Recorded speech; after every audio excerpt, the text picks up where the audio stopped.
그리고 지난 3월, 지난주에 드렸던 자료 있죠? 그 5번 문제 보시면, 예, 이게 해설은 맞는데, 답이 4번으로 수정하시면 돼요. 예.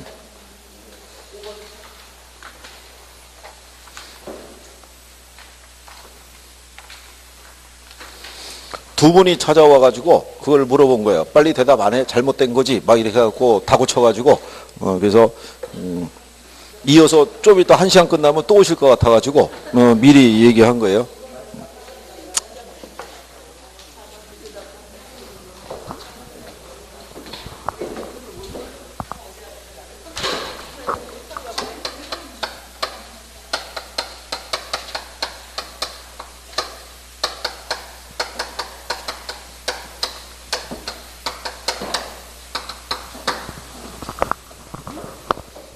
어, 105페이지 가시면 상단에 할당 효율적 시장이라고 돼 있죠. 네.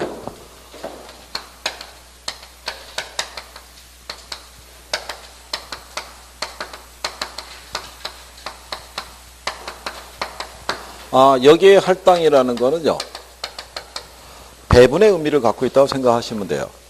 여기 효율성에 관한 게 정보의 효율성, 운영의 효율성, 뭐 이런 것 등을 우리가 배분적 효율성 담고 있는데, 이건 이제 자원 배분에 관한 부분이에요. 그래서 할당적 효율성이라는 것이 거기 여러분들 교재에 보시면은 단가로 2번에 이렇게 돼 있어요. 자원이 효율적으로 할당, 배분되었다는 말은요, 부동산 투자와 다른 투자 대안에 따르는 위험을 감안했을 때 부동산 투자의 수익률과 다른 투자의 수익률이 서로 같도록 자원이 배분되었다는 걸 의미한다. 이렇게 돼 있어요. 그게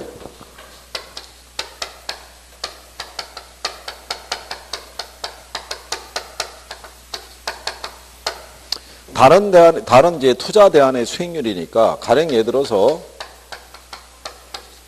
정기예금 이자율을 놓고 우리가 이제 비교해보면, 이게 지금 이렇게 두 개가 같다라는 의미거든요. 이렇게. 그럼 만약에 정기예금 이자율을 만약에 2%를 주고, 내가 부동산 임대 사업에 투자했을 때도 똑같이 2%의 수익률이 발생한다 그러면, 어느 누구도 부동산 시장에는 투자하지 않을 거란 얘기죠. 다 이리로 가겠죠. 그죠? 네, 그러면 얘가 2%의 수익을 제시한다는 얘기는 우리가 정기예금에 투자하게 되면 원금을 보장받을 수 있고요. 이자 수익도 보장이 되죠. 그러니까 상대적으로 위험이 작아요. 그러니까 수익도 작게 주는 거예요. 근데 부동산 시장에 투자하면 내가 투자한 원금을 까먹을 가능성도 있죠. 임대 수익도 보장이 안 되죠. 그러면 상대적으로 위험은 큰데 수익률을 이렇게 작게 주면은 어느 누구도 여기다 투자하지 않을 거란 얘기예요.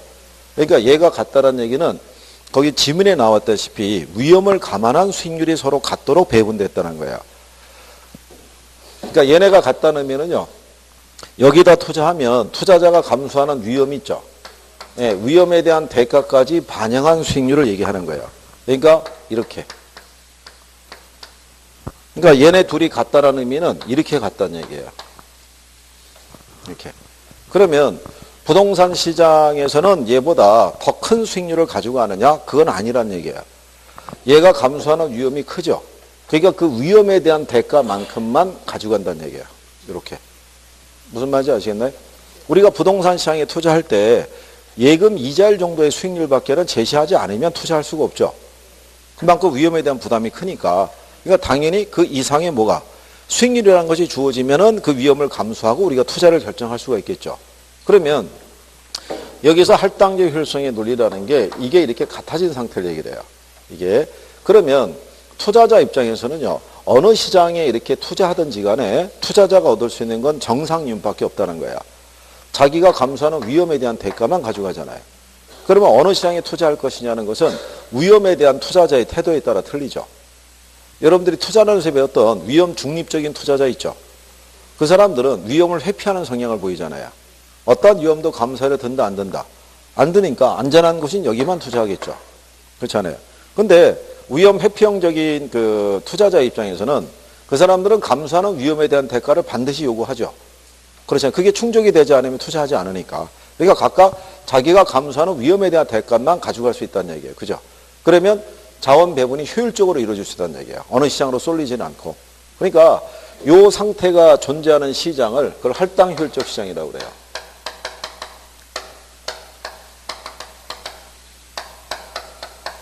그래서 이 할당효율적 시장이라는 것은요, 자원 배분이 효율적이고요. 그 다음에 무슨 이윤만 존재한다. 정상 이윤만 존재하는 게 할당효율적 시장이라는 거야. 그죠? 그러면, 그러니까 이 시장은 이게 존재하는 시장이라고 보시면 되고, 위험과 수익률의 크기가 서로 받들어 배분되어진 상태고, 그 우리가 알고 있는 완전 경쟁 시장이 있죠. 완전 경쟁 시장도 얘와 똑같이 자원 배분이 효율적이고요. 무슨 이윤만 존재하냐면 정상 이윤만 존재해요. 그죠? 그러니까 완전 경쟁 시장은 자동적으로 이 시장이 돼요. 할당 효율적 시장이. 그렇죠? 그러면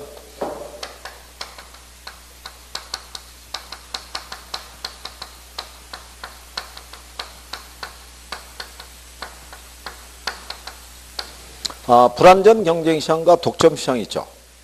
얘네도 할당 효율적 시장이 될 수 있어요, 없어요? 얘네도. 자, 얘네는 이게 존재해요. 무슨 이윤이? 초과이윤이. 근데 앞에서 제가 여러분들에게 부동산 시장의 성격을 얘기할 때, 그렇죠. 걔는 구체적 시장이자 추상적 시장이고, 지역 시장의 성격을 갖고 있고, 불완전 경쟁 시장이자 독점 시장의 성격도 갖고 있다고 그랬죠. 네, 그걸 언급한 이유가 이게 부동산 시장이에요. 여기서 얘기하고자 하는 게, 그러면 부동산 시장도 할당 효율적 시장이 될 수 있느냐 이런 얘기예요. 여기서 물어보고자 하는 거는 얘도 될 수 있다는 거예요. 단 일정한 조건이 충족이 되면 가능하다는 얘기예요. 자, 초과인을 우리가 부동산 시장에서 얻기 위해서는 뭐를 매개로 해야만 초과인을 얻을 수 있어요? 그렇죠. 이 초과인과 초과인을 획득하기 위해서 내가 지불해야 되는 정보 비용이 있죠. 이 두 개의 크기가 같아지면 그럼 남는 건 정상이윤밖에 없잖아요. 처음에는 소수의 투자자에게만 정보가 제공이 되면 이 사람들은 상대적으로 적은 한 100만 원 정도로 투자해서 1000만 원 정도에 대한 이런 초과인을 획득할 수 있었을 거란 말이에요. 근데 이 시장이 경쟁적인 시장이고 그러한 정보가 오픈이 돼 있다 그러면 많은 사람들은 적은 비용을 들여서 높은 수익을 획득하고자 경쟁을 펼칠 거 아니에요. 그죠? 그럼 경쟁 과정에서 지불하고자 하는 대가가 높아질 수 있어요, 없어요? 그러니까 처음에 소수만 했을 때는 100만 원 가지고 1000만 원 획득했겠으나 이게 이제 조금씩 알려지기 시작하면 나에도 150을 줄 테니까 이 정보를 알려줘. 300을 줄게 알려줘. 이렇게 올라갈 수 있어요, 없어요? 올라가다 보면 얘가 같아질 거 아니에요.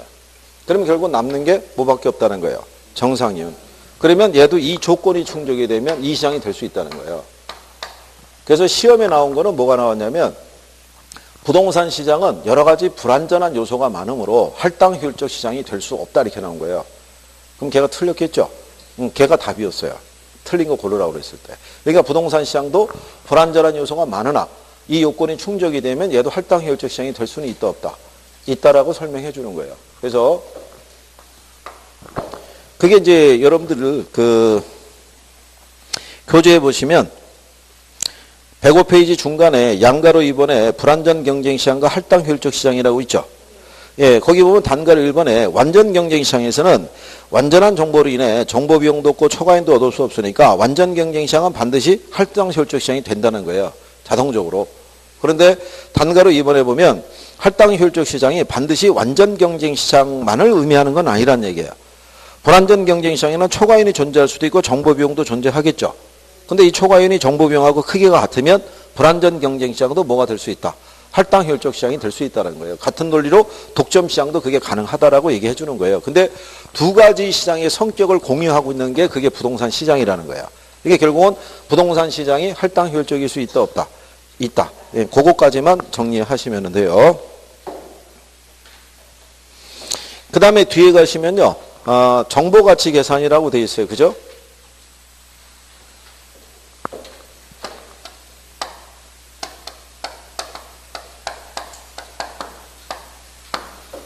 자, 정보를 매개로 해서요. 초과인을 획득할 수 있는 시장은 약성하고 중강성밖에 없죠. 강성에서는 정보 개념이 소용이 없잖아요. 근데 부동산 시장이 어디까지만 존재해요? 그렇잖아요. 중강성은 약성을 포함하고 있잖아요. 그죠?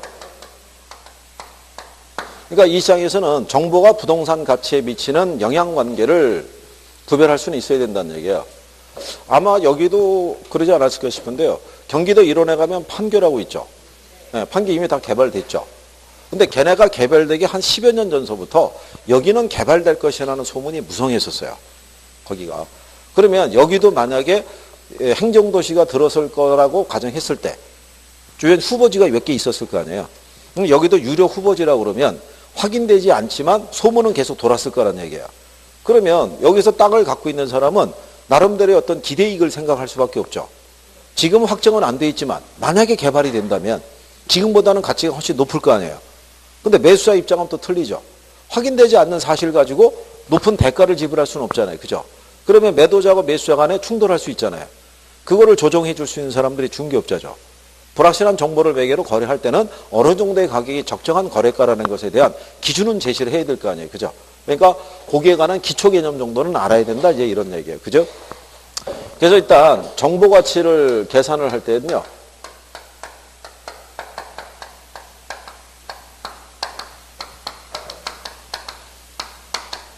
정보가 확실한 가치에서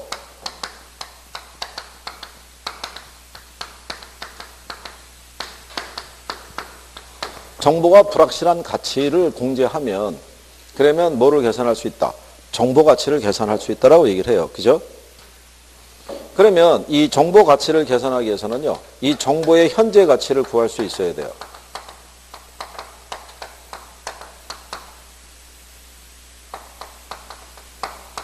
그러면 정보의 현재 가치는요.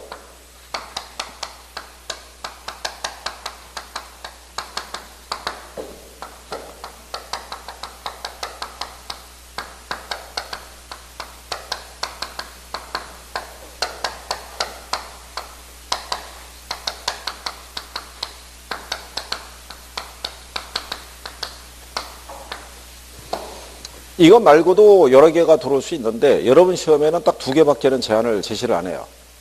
기대 수익에 대해서. 투자로는 배웠잖아요. 그죠? 요구 수익률은요.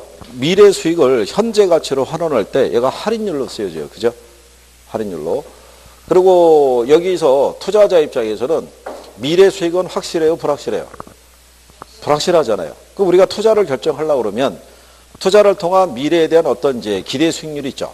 예상 수익률을 추정하려고 그러면 최소한의 정보는 있어야 돼요. 그죠? 최소한의 정보를 뭐로 주겠어요? 확률로 주는 거예요. 확률이. 우리가 미래 정보에 대해서 아무것도 아는 게 없으면 우리는 투자할 수가 없어요. 그죠? 1억을 투자해서 1,000만 원을 벌지 100만 원을 벌지 아니면 손해를 볼지에 대한 기본적인 정보가 없으면 투자를 못 하죠. 그렇지 않겠어요? 그리고 여기 있다 보니까 지금 눈동자의 사이즈의 변화가 상당히 변화무쌍해요. 원래 사이즈에서 잠깐 3분의 1이 줄었다가 다시 원래 상태로 돌아왔다가 반으로 줄었다가 다시 떴다가 그게 신기한지 옆 사람이 그거를 쳐다보고 있으면서 같이 흉내를 내고 있는 거예요. 2명이서.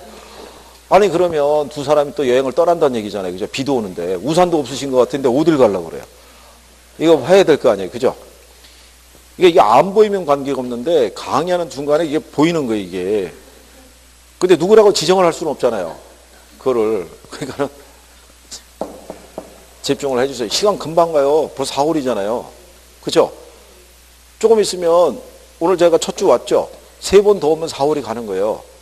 그 5월로 접어 들어가는 거예요. 그리고 금방 지나면 여름 되고. 어? 시험장 들어갈 거 아니에요. 조금 있으면 원서 써요. 안 믿으지 말네. 조금 있으면 원서 쓰고요. 조금 있으면 선생이 종강인사 해요. 1년 고생했다고. 저희는 그걸 매년 겪고 있잖아요. 매년. 매년 겪고 있기 때문에 여러분들하고 막 이렇게 강의하면서요. 틀림없이 10월달 막 이때 되면 이거 나오니 안 나오니 중요하니 안 중요하니 막 난리를 치다가 11월 초가 되면 다시 원래 상태로 돌아가서 부동산학의 기초란 이러고 있다고요. 학생들 데리고. 어? 그러면 그 양반들에게 제가 똑같은 소리 한다고 그랬잖아요. 시간 금방 가니까 지금부터 열심히 해야 된다고. 그럼 열심히 해야 하네요. 안 한다고요. 버팅긴다고요. 그냥. 어? 이거는 우리가 그랬잖아요. 실전이니까 60점만 넘겨서 맞으면 합격이 가능한 시험인 거예요. 그죠? 그러니까 너무 힘들고 복잡한 것까지 할 필요는 없으나 기본적인 용어에 대한 이해만 해주면 무난하게 맞을 수 있어요. 여기 모의고사 한번 봤나요? 아직 안 봤어요? 그럼 조만간 보겠네요. 여기 모의고사 성적에는 크게 연연하지 마시고 모의 성적에는 15점 나올 수도 있고 10점 나올 수도 있고 그래요. 그렇죠? 만약에 여러분 자녀가 학교에 가서 성적을 받아왔는데 60점 맞아왔어요. 그럼 어떻게 반응을 보일 것 같아요? 죽이니 살리니 그럴 거 아니에요. 10점 맞아도 비슷할 거 아니에요. 그죠? 그런데 내가 15점을 맞은 거예요, 점수를. 그때 그걸 딱 결과를 받아보고 난 다음서부터는 애들에게 공부하는 소리를 못 해요. 애들에게. 내가 지금 그러고 있으니까. 에? 지금 애들이 학교 열심히 다니기만 해도 고맙다고 얘기할 정도로. 자, 아마 그걸 피부로 느끼실 날이 조만간 있을 거예요. 그게 어떤 말인지. 자, 그래서 뭐를 주냐면 이 기대 수익은 미래 예상 수익이겠죠. 그러니까 이 수익의 크기를 계산하기 위해서 뭐를 준다는 거예요. 확률을 제시해 주는 거예요. 확률을. 그러면 여러분들에게 기출에서 뭐라고 주어지냐면 만약에 여기 나성동에 뭐가 들어서는 게 제일 합리적인가요?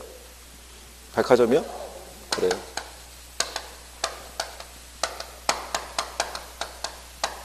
백화점이 입점이 될 수도 있는데, 그죠? 1년 후라고 또 줘야죠. 확률은 반반이에요. 들었을 수도 있고, 안 들었을 수도 있어요. 근데 만약에 얘가 입점이 되면, 그러면은 토지의 가치가 한 8,800만 원이고요. 얘가 입점이 안 돼도 한 6,600만 원의 가치를 갖고 있다라고 가정하는 거예요. 그리고 시장의 요구 수익률은 10%예요. 그죠? 그러면 정보가 불확실한 상태 있죠. 이때 토지 소유자하고요. 투자자 입장에서는 어느 정도의 가격으로 거래하는 것이 합리적이겠냐 이거죠. 두 사람의 요구 수익이 충족이 되느냐. 그 다음에 두 번째는 정보 가치는 얼마가 되겠느냐. 출제는 요거 두 가지예요. 불확실할 때하고 정보 가치하고. 처음엔 이게 출제됐던 거예요. 이게 오류가 한번 발생해서 그 다음에 정보 가치에 대한 부분은 언급이 되고 있는데, 그럼 여기다가 대입을 해보면 확률이 반반일 때 있죠. 일단 요구 수익률은 10% 줬으니까 100분의 10이니까 0.1 소수로 바꿔주고요. 기대 수익은 두 개 주죠. 8,800인데 될 확률이 50%. 6,600일 때 될 확률이 50%. 그러면 거의 암산으로 가능해요. 그죠? 왜냐면 계산기 없을 때 줬던 문제니까. 그러면 이거 4,400이죠. 얘는 얼마예요? 그럼 얘가 7,700이고요. 1.1이라는 얘기는 뒤에 700을 떼면 돼요. 그러면 불확실한 상태에서는 얼마예요? 그러면 7천만 원의 거래가 된다는 얘기는 토지 소유자나 아니면 투자자의 요구 수익률이 다 충족이 된다는 얘기죠. 그렇잖아요. 이게 예전에 나왔을 때 오류가 발생한 게 뭐냐면 이 사람을 안 주고 이 사람만 준 거예요. 투자자만 주고 지문을 어떻게 줬냐면 1번이 가령 예를 들어서 6,500, 2번이 6,700, 3번이 6,800, 4번이 7,000, 5번이 7,500 이렇게 줬어요. 그러면 투자자의 요구 수익률이 충족이 되는 건 7,000이지만 이 이하로 살 수 있으면 요구 수익률을 충족하고도 남는 거잖아요. 투자자는 이 조건이 다 충족이 되는 거죠. 얘만 빼고. 그래서 1, 2, 3, 4번이 복수 정답이었어요. 그러니까 그때도 유일하게 또 5번을 찍은 사람이 있죠. 아직도 공부하고 있어요. 이거. 어쩔 수 없으니까. 그러니까 그것도 운이나 갈 수 있죠. 한 문제에 당락이 좌우가 되는데, 그래서 한동안 얘가 문제가 안 나온 거예요. 이쪽은. 그걸 안 넣어가지고. 그래서 그 다음에는 그냥 정보 가치만 물어보는 걸로 한 3번 정도 나온 거예요. 이후로. 이게 원래 중개사법에서 출제됐던 거예요. 이게 8회 때하고 9회 때. 그 13회에서부터 학개론으로 넘어온 거예요. 이게. 그럼 만약에 100% 들어서는 것이 확실하다고 가정하죠. 그럼 이거는 계산이 더 쉬운 거예요. 조건이 하나만 성립이 되니까 얘가 없는 거잖아요. 이걸 이렇게 돼 있을 때 8,800이 될 수 있는 확률이 100%잖아요. 100분의 100이니까 1이겠죠. 그럼 6,600이 될 수 있는 확률은 어때요? 제로죠. 이게 없는 거잖아요. 그럼 실상은 그냥 넘어오면은 그냥 8,800을 뭐로? 1.1로 할인하니까 그냥 얘가 8,000 나올 거 아니에요. 그죠? 그러니까 확실한 경우에 가치를 구하는 게 더 쉽죠. 그러면 결국 8,000에서 얼마 빼면 돼요? 7,000. 그럼 정보 가치가 얼마라는 거예요? 1,000만 원. 그러니까 정보 가치를 계산하려고 그러면 어차피 두 개를 계산을 다 해야 돼요. 그렇죠? 그러니까 예전에는 요거 하나만 갖고 얘기했던 건데 지금은 정보 가치를 구하기 위해서는 확실한 가치와 무슨 가치를? 불확실한 가치를 각각 구해서 공제를 해줘야 돼. 그죠? 이게 이 시험이 자주 안 나와요. 이거 문제가. 근데 내용은 간단한데 이게 뭐 한 5년 주기로 한번 떨어지나? 뭐 그런 수준이니까 이런 관점이다. 그렇게만 생각하셔도 돼요. 교재 보시면 5,940만 원, 3,960만 원 뭐 이런 것 있죠. 실전에서는 딱딱 떨어지는 걸 줘요. 금액이. 이거는 이제 연습한다고 생각하시면 되고 그럼 실전에서는 왜 금액을 딱딱 떨어지는 걸 주냐면 1분 내에 풀어야 되니까.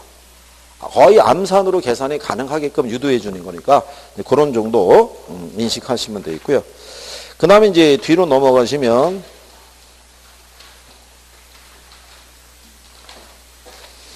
3장에 가면 경기 변동이라고 있어요.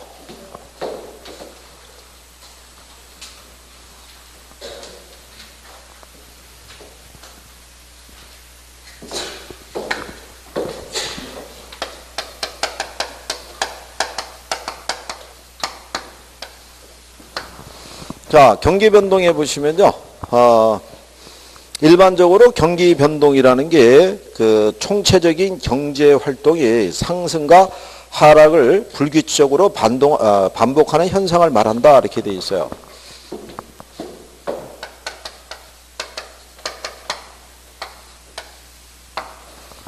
자, 일반적으로요. 그 모든 나라의 경제 정책은 경제 성장을 목표로 하고 있어요. 그죠? 우리나라도 지금 경기가 불황이지만 경제 성장률 올해 목표가 한 2%대가를 목표로 하고 있어요. 그죠? 그러면 모든 나라의 경제 성장은 시간이 경과함에 따라서도 완만하지만 어쨌든 간에 꾸준히 이렇게 상승하는 현상이 나올 수가 있겠죠. 이걸 우리가 추세선이라고 그래요. 경제 성장을 반영한 선이라고 보시면 되는데 근데 이 추세선을 우리가 한쪽에 단면을 이렇게 잘라봤더니 이 추세선을 중심으로 해서 이렇게 상승과 하강을 반복하는 현상이 나타나더라는 거야. 이걸 우리는 뭐라고 한다? 이걸 경기 변동 또는 경기 순환 이렇게 얘기하는 거야. 일반적인 추세선을 중심으로 해서 상승과 하강을 반복하는 현상을 나타내더라. 그러면 그 밑에 가시면은 경기 변동의 유형이라고 나와 있죠. 근데 거기 보면 하단에 그림 있죠. 그림이 이거를 단면으로 이렇게 잘라서 이렇게 표시해 준 거예요. 이렇게.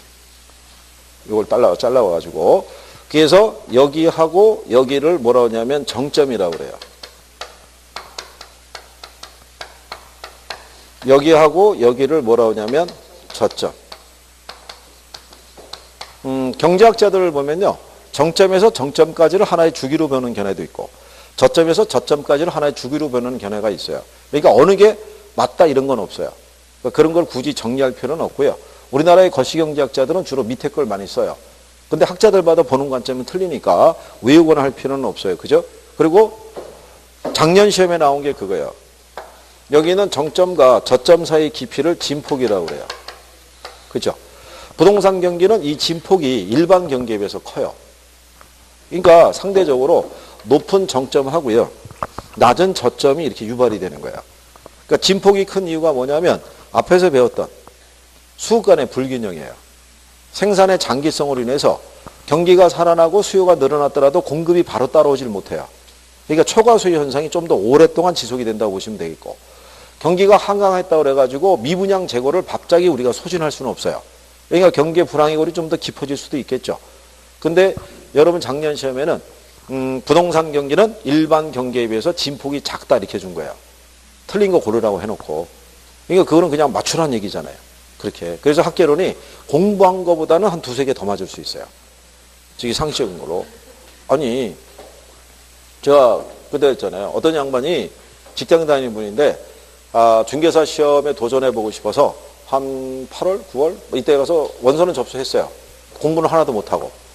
그래서 한번 어떻게 나오는가가 궁금해가지고 시험장에 한번 들어가 봤어요.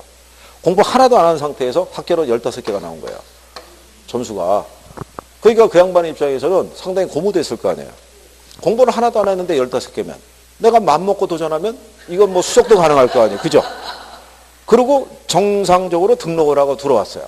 3년째 여기 있어요. 뭐 벗어나고 있어요. 그게 막상 할 때하고 또 틀린 거예요, 이게. 그러니까 나중에 모의고사 보시면은 그런 괴리가 나올 때가 있어요. 일반 학원에서 그러는데 나온 지 6개월 됐어요. 근데 성적이 40점대예요. 근데 나온 지 2달 된 사람이 있어요. 얘도 40점대예요. 그럼 이 사람이 괴리감에 빠져요. 도대체 뭐지? 얘는 뭐지? 나는 뭐지? 막 이렇게 되는 거예요. 왜 이렇게 될까? 이렇게 되는데 이분은 그래도 공부를 했잖아요. 그러니까 5개 지문 중에서 2개를 남겨놓고 선택을 하는 거예요. 범위를 좁혀서. 요걸 둘 중에 하나인데 빗 맞는 거예요. 확실하지 않으니까. 2번을 찍으면 4번이라고 그러고 4번을 찍으면 5번이라고 이렇게 나오는 거예요. 그래서 점수가 40점대고 나온 지 2달밖에 안 된 사람은 마음이 편안하잖아요. 그냥 마음에 드는 번호를 찍었을 거 아니에요. 찍다 보니까 점수가 나온 거예요. 그거를 실력이라고 생각하시면 안 되는 거예요. 이분이 이제 그 다음 단계로 넘어갈 때 이분이 이제 2단계로 온다고요. 그럼 새로 또 나오는 사람이 있어요, 없어요? 있으면 이분도 거기서 괴리감을 한번 또 느끼는 거예요. 그러니까 가는 과정이 있어요. 처음에는 공부가 조금씩 되는 것 같다가 어느 순간에 막 얽혀요. 얘 갖고 막 얽히는 거예요. 그 과정을 넘었으면 이제 정리가 되기 시작하는 거예요. 그러니까 지금 얽히는 순간이라도 가 있으면 참 좋은데 그냥 근거 없는 자신감 때문에 그냥 내가 안 해서 그렇지 맘만 먹으면 얘를 끝내줄 수 있다는 이런 거 하고 있으면 큰일 나는 거예요, 이거. 어? 참. 그래서 밖에 나가서 일정을 한번 물어보고 4월에 모의고사 안 본다 그러면 학계로는 시험 본다고 얘기했어요. 그죠? 그러면 오늘 처음 오신 분들은 아니 뭐 배운 게 있어야지 시험 볼 거 아니에요? 그럴 거 아니에요? 야, 답안지에다가 4월 등록생이라고 쓰시면 되고 4월. 그럼 그분은 채점에서 그냥 제외하고 그냥 배운 데까지만 쓰시면 돼요. 그죠? 나머지 분들은 답지는 줘야 된다고 그랬어요. 그죠? 답지는 이름은 안 적어도 되고 응? 이름은. 그리고 참 저녁반들에게 얘기 들었나요? 오전하고 저녁하고 문제가 틀려요. 그러니까 괜히 뭐 정보를 전해주거나 뭐 할 필요가 없는 거예요. 괜히 여기서 오전 보고 난 다음에 저녁에 아는 사람 있다고 전화해서 야 저거 1번은 2번이고 3번 이거 하면 소용없는 거예요. 그분을 2번 죽이는 거예요, 그거. 그러니까 알아서 잘 하셔야 되는 거예요. 자, 그래서 이렇게 구성이 되어 있을 때 이 변동이 유형이 있는데요. 처음에 경제학자들은요. 얘만 있는 줄 아는 거예요. 무슨 변동만?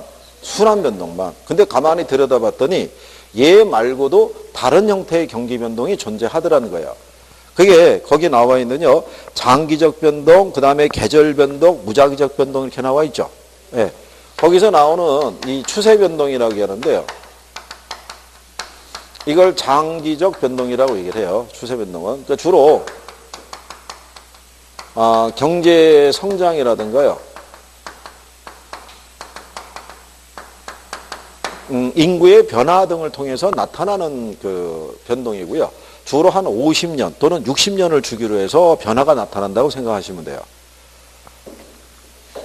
지난번에 한번 설명해 드린 것 같은데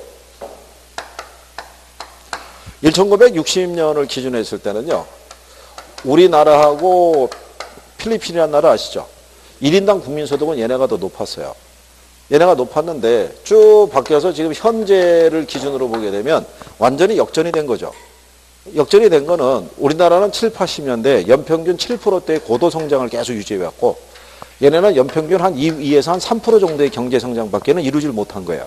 그러니까 지금 완전히 역전 상태가 됐다고 보시면 되겠죠. 그러니까 이러한 변화가 나타나는 걸 측정하는 것이 통상 한 몇 년을 주기로 50년 정도를 주기로 해서 우리가 확인하는 거예요. 그래서 여러분들이 가끔 보게 되면 우리나라가 고령화 추세로 가고 있죠. 그래서 앞으로 한 2030년 정도가 되면 바뀐다 그러잖아요. 출생률하고 사망률을 하게 되면 사망률이 더 높아지는 거죠. 그렇죠? 출생률은 완전히 떨어지는 거고. 그래서 지난번에처럼 구조가 이렇게 간다는 거잖아요. 이렇게. 고령화.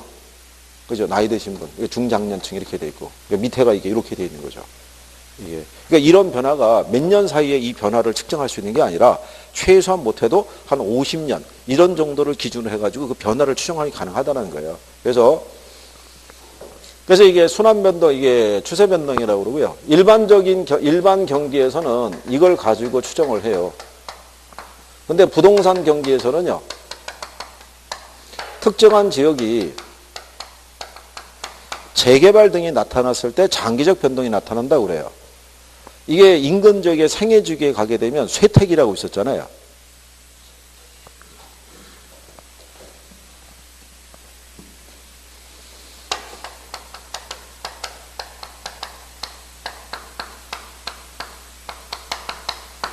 여기 가면 쇠퇴기가 있는데요. 쇠퇴기에서 이제 이걸 고려해 봐요. 이게 통상 40에서 한 50년을 주기로 나타난다는 거예요.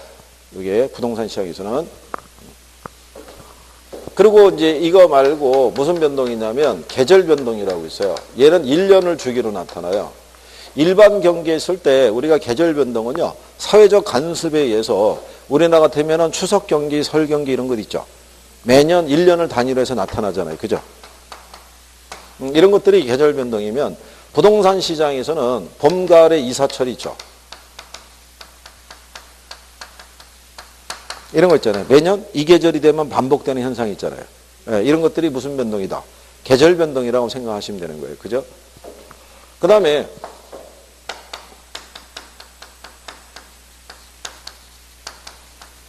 무작위적 변동이라고도 그러고요. 불규칙 변동. 얘는 주기가 없어요. 그죠? 얘는 일반 경기에 있을 때 무작위적 변동은요, 지진 같은 자연 재해라든가 또는 전쟁이 있죠. 예, 여기서 유발되는 게 일반 경기의 무작위적 변동이면 부동산 시장에서는 여기서 나와요. 정부의 정책이 있죠. 예, 이게 뜨면 이거는 무슨 변동이다? 무작위적 변동이라고 보시면 돼요. 그죠? 정부가 뭐 4.13 부동산 종합대책 이런 거 내세우는 것 있죠. 불과 한 2, 3년 전만 하더라도 정부는 어쨌든 간에 융자 받아갖고 집 사라고 계속 권유했어요. 대출금리를 계속 떨어뜨리고 비율을 확대시켜주면서. 근데 지금은 작년 말서부터는 규제를 죄고 있잖아요.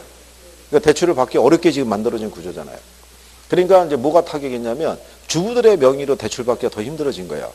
소득 증빙이 안 되니까. 그렇잖아요. 그러니까 부동산 시장에 당연히 영향을 주기 시작하죠. 이게. 그래서 요게 등장하면은 무슨 변동? 무작위적 변동의 성격을 갖고 있다라고 생각을 하시면 돼요. 시험에 예전에 단독으로 한 2번 나온 적이 있는데 근래 보게 되면 거의 어떻게 지문 정도로 활용을 해요. 지문. 그러니까 용어에서 충분히 구별할 수 있으시니까.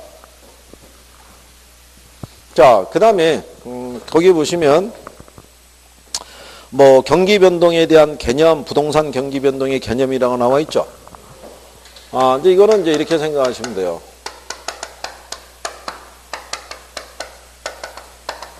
일반적으로 경기라는 것은요, 생산 활동을 기준으로 파악하는 게 기본이에요. 그래서 부동산도 무슨 경기? 건축 경기인데 이 중에서 얘를 지표로 봐요. 주택 건축 경기를. 자, 우리가 언론에서 이슈가 되는 것은요, 상가의 분양이 안 되고 있고 토지 매매가 안 되고 있고 이건 이슈가 안 돼요. 미분양이 늘어나고 있다든가 분양가가 계속 올라가고 있다. 이건 이슈가 확 되는 거예요. 그죠? 그러니까 경기의 좋고 나쁨은 얘를 기준으로 파악한다고 보시면 돼요. 주택, 건축 경기를. 그 다음에 그 밑에 가면 경기의 측정 지표라고 돼 있죠.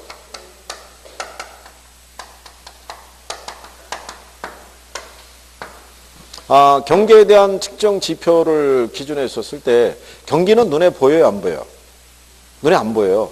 안 보이는데 아무리 좋은 경기더라도요, 이 경기는 꺾이게 돼 있어요. 그죠? 근데 만약에 경기가 꺾이는 타이밍에 정부가 시장에 개입을 해서 얘를 갖다가 경기에 대한 이 하강을 갖다가 늦추려 하는 거는 시기적으로 너무 늦는 거예요. 그러니까 정부는 여러 가지 경제 지표를 활용해서 이 타이밍에서 이제 예측을 하기 시작하는 거예요. 그래서 경기가 하강을 할 때 정부가 시장에 개입해서 얘가 서서히 이렇게 연착륙이 되게끔 유도를 해줘야 돼요. 그래야지만 나중에 경기 하강에 따른 재고나 실업의 문제를 많이 줄일 수 있을 거 아니에요. 그래야지 회복시키는 것도 용이하겠죠. 그래서 여러 가지 지표를 사용한다라고 생각을 하시면 돼요. 그래서 뒤에 보시게 되면 여러 가지 지표에 대한 부분이 주어져 있는데요. 그냥 간단하게 얘기하면 이런 거죠. 일반 경기는요, 수요하고 공급 측면에서, 그러니까 수요는 소비를 생각하시면 되고요. 공급은 뭐를? 생산을. 그러니까 생산과 소비가 원활하면 경기가 좋은 거예요. 근데 생산과 소비가 위축이 되어 있다는 얘기는 경기가 안 좋다는 얘기겠죠. 그래서 지금 자꾸 이거를 많이 보는 거예요. 소비 심리가 어떻게 되는지. 소비가 위축이 되면 기업의 입장에서 생산을 줄일 수밖에 없어요. 그러면 생산을 줄인다는 얘기는 이 어떤 이제 뭐 경영 수지가 악화가 될 거 아니에요. 그러면 이제 구조조정이 시작이 되죠. 실제가 늘어나면 소득이 주니까 소비가 줄 거고 악순환이 계속된다고 생각하시면 돼요. 그죠? 이게. 그래서 이제 이런 거를 판단할 때 선행지표, 동행지표, 후행지표 있죠. 이런 것 등을 우리가 활용해서 경제 종합지표라는 것도 쓸 수 있고요. 아니면은 경제 심리지표라는 것도 쓸 수 있어요. 이런 것도 나오잖아요. 비즈니스 서베이 인덱스라고 그래가지고 기업 실사지수라고 그러죠. 기업에 이제 그 경영자들에게 물어보는 거예요. 앞으로 경기의 전망이 어떻게 보냐. 좋다고 생각하는 사람이 있고 안 좋다고 생각하는 사람이 있잖아요. 그 응답을 받아가지고 가정 평균에서 내서 100 이상이면 경기가 좋아진다고 예측하고 있고, 그럼 실상 투자라든가 고용이 늘어날 거고, 경기가 안 좋다는 응답이 많게 되면 100 미만이 나와요. 그러면 투자나 고용이 줄 거 아니에요. 그럼 경기가 계속 위축돼서 가는 거죠. 그러니까 심리 상태를 가지고 판단하는 것도 있어요. 그죠? 그래요. 뭐 참고하시면 되고. 그 다음에 부동산 경기 있죠. 부동산 경기도 똑같아요. 수요는 거래량이 있죠. 이거는 건축량. 생각해 보세요. 부동산 거래가 늘어나고 있고 부동산에 대한 건축량이 늘어나고 있다는 얘기는 경기가 좋다는 얘기죠. 수요 공급 측면에서. 그러면 거래량이 늘어나고 있냐는 어떻게 보느냐. 취등록세의 뭐 예를 들어 납부 실적 이런 것들이 있죠. 거래를 우리가 많이 했다는 얘기는 세금 내야 될 거 아니에요. 그죠? 그런 것들을 가지고 판단할 수 있고, 건축량에 대해서는요. 건축 허가량이 있죠. 그 다음에 건축 착공량, 건축 완공량이 있죠. 이런 걸 가지고도 추정할 수 있죠. 건축 허가량이 많아지고 있다는 얘기는 앞으로 경기가 좋아질 거라는 얘기잖아요. 그러니까 선행으로. 착공을 늘어나갔다는 얘기는 현재 경기가 괜찮다고 볼 수가 있겠죠. 뭐 이런 거. 완공을 나중에 완공량을 보면 지난 경기가 어땠는지를 우리가 확인할 수가 있겠죠. 그러니까 이런 걸 쓸 수 있다는 얘기예요. 그래서 얘네를 주요 지표로 쓰고요. 부동산의 가격 있죠. 이 가격은 보조 지표로 써요. 왜냐하면 부동산 가격이 상승했다고 경기가 반드시 살아난 건 아니라는 거예요. 그렇죠? 일반 전체적인 어떤 그 원자재 가격이 상승을 해서 그래서 그게 부동산 가격에 영향을 줘서 경기에 관계없이 분양가가 올라갈 수도 있을 거 아니에요. 그래서 얘는 무슨 지표로 활용한다? 보조 지표로. 그래서 얘네는 제목적인 수준 정도 나와요. 부동산 경기를 측정할 때 거래량, 건축량 아니면 또는 얘네들을 활용할 수 있다. 그러면 맞다. 그런 정도로만 인식하시면 돼요. 그래서 거기 115쪽에 가면 상단에 부동산 가격 변동은 보조 지표 이렇게 돼 있잖아요. 그죠? 네, 그렇게 보시면 돼 있고. 그 다음에 그 밑에 가면 부동산 경기 변동의 특징이라고 있어요. 그죠?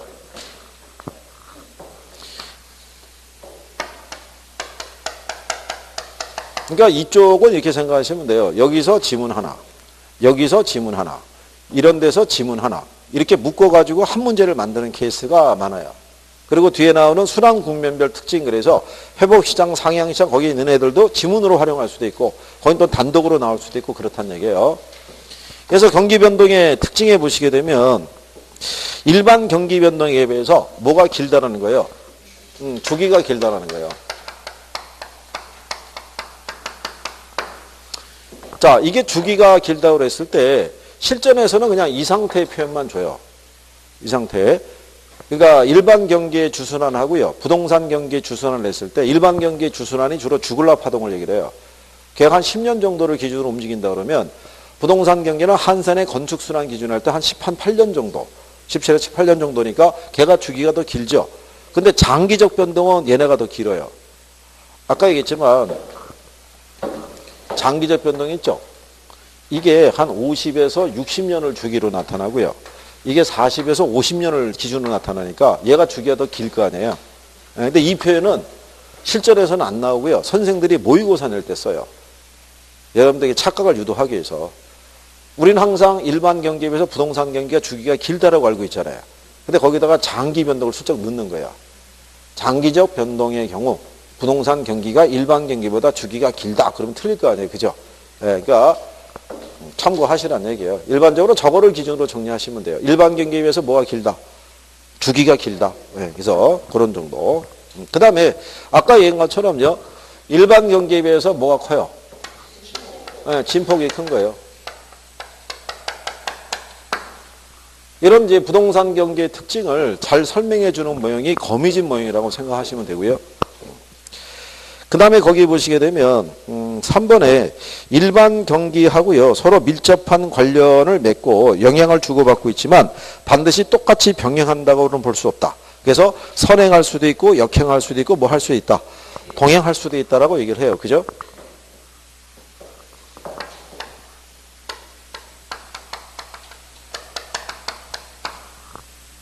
일반 경기하고의 관계 보면요. 이 부동산 경기는 전체적인 경기를 얘기를 해요. 일반 경기하고 전체 부동산 경기의 관계는 이거는 후순환적인 양상을 때려요. 그러니까 후행한다고 그래요. 후행. 그러니까 왜 후행하냐면 일반 경기의 사이클의 움직임이 이렇게 가면요. 부동산 경기는 이렇게 뒤따라서 가는 거예요. 얘가 건축 활동을 중심으로 하니까 움직임이 더딜 수밖에 없는 거예요. 그러니까 후순환하는데 부동산 경기도 이 안에 가게 되면 여러 개의 부문별 경기가 있겠죠. 이 안에 가게 되면 상업용, 공업용 부동산 경기도 있고 그 다음에 주거용 부동산 경기도 있을 거 아니에요. 그죠? 근데 상업용, 공업용 부동산을 다른 말로 기업용 부동산이라고도 얘기를 해요. 얘는 일반 경기하고요. 얘는 동행이에요. 얘는 동시순환하는데 여기 있는 주거용은 일반 경기하고 역순환해요. 역행한다고 보시면 돼요. 이게 자, 그 얘기는요, 만약에 일반 경기가 좋아지잖아요. 그죠? 그러면은, 자, 기업들의 투자가 어떻게 돼요? 증가할 거 아니에요. 그러면 이때 기업들은 기업용 부동산에 주로 투자한다고요. 여기가 아니라. 그러면 투자가 늘어난다는 얘기는 그만큼 자금 수요가 많아진다는 얘기죠. 그러면 시중에 돈은 한정되어 있는데 돈 쓰겠다는 사람이 많으면 은행 입장에서는 수익성이 높은 부분으로 자금을 지원해 줄 거 아니에요. 이자 많이 받을 수 있는 곳으로. 그러면 이때 이자율이 이렇게 상승을 하게 되면 시중에 있는 자금이 산업 부문으로 집중을 해요. 상대적으로 부동산 부분은 낮은 금융 비용을 가지고 투자가 이루어지는 게 일반적인데 금리가 비쌀 때는 투자가 좀 위축이 되겠죠. 그러니까 이런 상태가 나타나고 투자가 만약에 경기가 불황이면 투자가 위축이 될 것이고 그러면 자금 수요가 줄어들 거 아니에요. 그러면 돈 쓰겠다는 사람이 없으니까 이자율은 하락하겠죠. 그러면 이때 남는 자금이 대기업에서는 경기가 안 좋으니까 투자를 안 해요. 그러면 이제 시중금융권에서는 남는 여유 자금을 중소기업에 대출해 주냐면 그것도 안 해줘요. 리스크가 크니까. 그럼 어디다 대출해 주겠어요? 확실한 담보를 갖고 있는 가계대출 쪽으로 늘려주는 거예요. 그럼 갑자기 아파트 단지 내 우체통이 있죠. 예, 거기 갑자기 전단지 같은 게 막 꼽히기 시작했다는 얘기는 현재 경기가 별로 안 좋다는 얘기예요. 집을 담보로 대출받으라고 유도하고 있는 경우죠. 그러면 이때는 반대로요. 시중의 자금이 어느 쪽으로 흘러가는 거예요.